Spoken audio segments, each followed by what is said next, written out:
If I were to ask you, what's your favorite thing about Malaysia? You might say the food. But I'm not here to talk about food. I'm here to propose something deeply Malaysian that's better than food. Something that I personally think is the best thing about Malaysia. Something that screams Malaysia. And I'm talking, of course, about the flags. Now, I'm not here to talk about the Malaysian flag, which is already a pretty solid flag. Yeah, I know it looks like the American flag, but that's because both flags were taken inspiration by the British East Indies Company flag. The more you know, ding ding ding ding. But even with the comparison, it's still a great flag. The yellow color crescent and the star gives a sense of dynamic, making the flag pop out even more. But I'm not here to talk about this flag. I'm actually here to talk about the state flags, which to me is very overlooked by the people.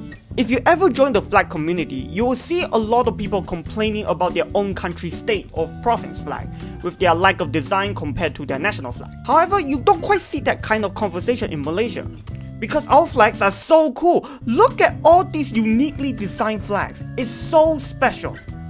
Okay, you might not convince, but I have proof. Take a look at this flag. This is a province flag from the Philippines. Can you take a wild guess which province this is from? Of course you will know, the name is in the flag! How bad your flag is going to be if you need to put the name of the place in the flag to be recognizable. You don't see the name Philippines across the Filipino flag. In fact, a huge majority of the province flag in the Philippines, Indonesia and Thailand all have very similar yet bland flags, with a singular color across the field slapped with the seal in the middle. From afar, you couldn't recognize which flag is which. The North American Vexillological Association listed down 5 simple rules in order to have a great flag. And although other places in Southeast Asia failed the test, and most of the flags here pass with flying colors, that's not the reason why I think the Malaysian state flag succeeds. I believe that the state flags work when the people embrace them. When people can proudly wave these flags and hang them on the walls and scatter them everywhere without hesitation. There's a reason why the moment you step into a new state, one of the first things you see are their flags flying around. So I would like to talk about them, but it's boring to just talk about them, so I made a tier list to spice things up. Ready? Let's begin. But before we do, I must talk about the flags from the federal territories, because holy shit, they suck. The Kuala Lumpur flag took the elements of the Malaysian flag and reassembled it to become way more messier and cluttered than the original flag. The stripes at both the top and the bottom gave the flag a claustrophobic vibe, squishing the blue section of the flag. It's just so unappealing as a flag. The Putrajaya flag, on the other hand, feels empty, bland, boring, just a tricolour flag and slap the coat arms onto it. It feels so lazy. And the Labuan flag, actually it's not that bad. The only problem I have other than the lack of creativity when it comes to symbols is the white stripe not blending well enough with the yellow crescent and star. But this will ruin my point, and this is my channel, so F. Let's start with the Johor flag, which to me is a solid flag. Adopted in 1871, the flag is designed in Canton form, just like the Malaysian flag, giving a sense of unity but still has its own identity by painting the field a specific shade of blue with a red in the corner. This combination of the colors is so distinctive that the moment you see these two colors together, you immediately think of Johor. That's just how powerful the flag is. There is a theory stating that the reason the corner part of the flag looks like the Turkish flag is because of the first Sultan, Abu Bakr, and his fondness for the Ottoman Empire. Abu Bakr traveled a lot when he was a Sultan. With his English fluency, he has touched the lands of both Europe and Asia, meeting Queen Victoria. And that's why I can't have long-lasting relationships with anyone. Anyway, A here. Another thing I would like to mention is that Johor has district flags, and I don't like them. Look at these 3 flags. They look extremely identical. If the flags are too similar to one another, not only is it difficult to recognize them from afar, but you also have a lack of identity from the districts. Like, who cares about the difference between Johor and Pontian? Moving on, we are shifting gears and going to talk about the Kedah flag. Red in Kedah history is significant as it represents the royalty and the land. They like red so much that their first flag is literally a red flag. In the mid-19th century, they spiced up the flag to look like a Puma logo. After a little bit of capturing here and there, the flag changed to this.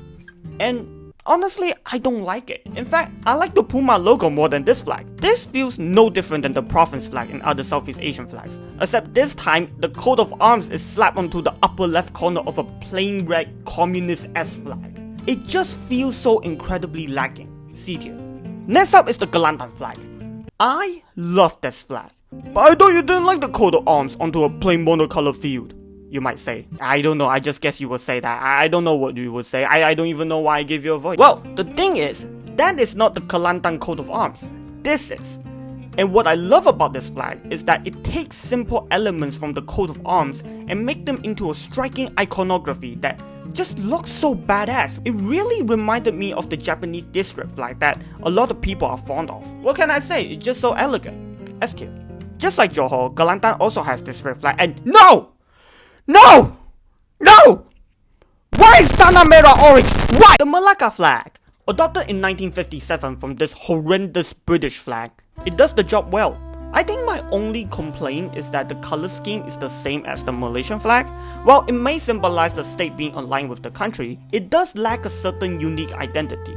Beat here. Negeri Sembilan. I have a soft spot for this flag. For one thing, it looks extraordinary.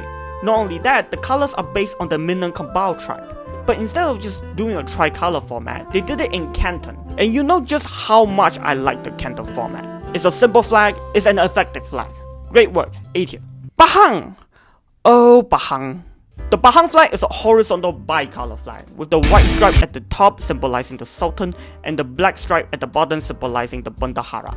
This looks boring. I can't believe they chose the most inoffensive color scheme and designed the flag with the mind of these two colors in the most unfruitful way possible. And the thing is, you can do so much with the black and white, and this is the design it ended up with? C tier. Next up is the Penang flag. Okay, I am going to say something controversial. I find the Penang flag to be meh. Okay, let's say something positive about this flag. I like the color scheme in the background. It's based on the coat of arms and is visually eye-catching. I don't know why, but it gives me huge beach vibes. It's quite fitting considering that Penang is an island state.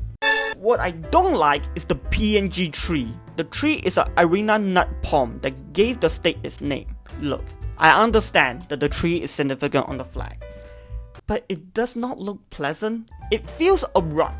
Imagine I designed the Malacca flag to look like this. Still, I think it's a monumental flag. That's why I still give it a B tier. Let's speedrun some of this. Both the Perak flag and the Perlis flag are fine. The tricolor flag from Perak represents the three rulers of the state, while the Perlis flag represents both the ruler and the people. Both have more interesting color schemes than Pahang's, while I do have to say that a lot of people would associate the Perlis flag with the Ukraine flag. I associate it more with IKEA. Both are in the B tier. The Sabah flag. Oh my god. I have never seen a flag so simple yet so complicated in terms of design. First of all, if you haven't noticed, the flag has 5 colors, which has already broken one of the rules in flag design. Out of the 5, 3 were basically different shades of blue. That could be a best-selling book. The Sabah flag has gone through many iterations, mostly during the British colonization. In 1963, after joining Malaysia, the Sabah flag looks like this, which should be burned at all costs.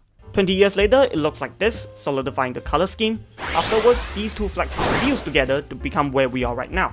The dark blue coated Mount Kinabalu over the light blue background presents itself in a majestic manner.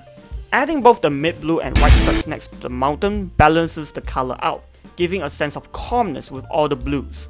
And to top it all off, a red stripe is included in the bottom. It's a risky decision, but it made the flag more diverse and pop out, giving a contrasting personality to the flag. It is an amazing flag. I have no more comments, A tier. Now let's talk about its neighbor, Sarawak. Personally, I think this is the best flag out of all the state flags in Malaysia. Why? Well, let me tell you a story.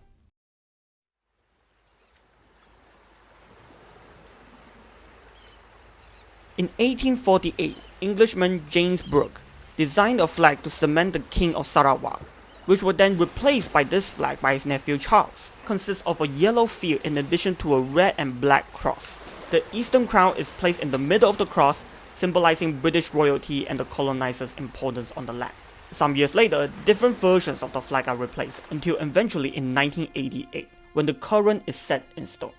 The flag still takes the same color schemes as the previous flag, but a few major elements have been taken over. The crown that represents Western colonization has been replaced by a star, similar to the one in the Malaysian flag. And if you want to be cheeky about it, the star can be viewed as the top-down perspective of the crown. The cross that represents Christianity is also replaced by a diagonal stripe. These two new elements show that the Sarawakians are taking back what's theirs by carving new identities onto old ones. It's so good! And most of all, it looks badass with so much character in it. It just screams Sarawak. It's amazing. S tier. Next up is Selangor. I love the path the flag took by structuring it in a quarter form. It is a rare format for a flag, as it is the only flag that is quartered in Malaysian states. The red and yellow goes great together, and I like the white crescent and star, similar to the Johor flag. Nothing else to say here, it's a simple flag and I love it. A. Lastly, the Terengganu flag. The Terengganu flag also uses the same boring color schemes as the Pahang flag, but for some reason, this flag is what I can describe as a bold choice in terms of design. It made the Pahang flag so weak. It has a black field with a white border and a white crescent and star in the middle.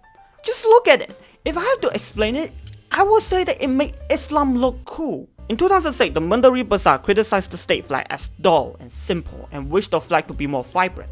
I wholeheartedly disagree. You see this flag and you think, oh, that's a cool flag. S tier. Terengganu also has district flags and yeah, I'm not talking about it. So yeah, that's my tier list of the state flags. Do you agree with my list? Do you not agree with my list? Leave them in the comments. I'm curious to know. If you like this video, press a like and subscribe. I will see you in the next video. Bye bye!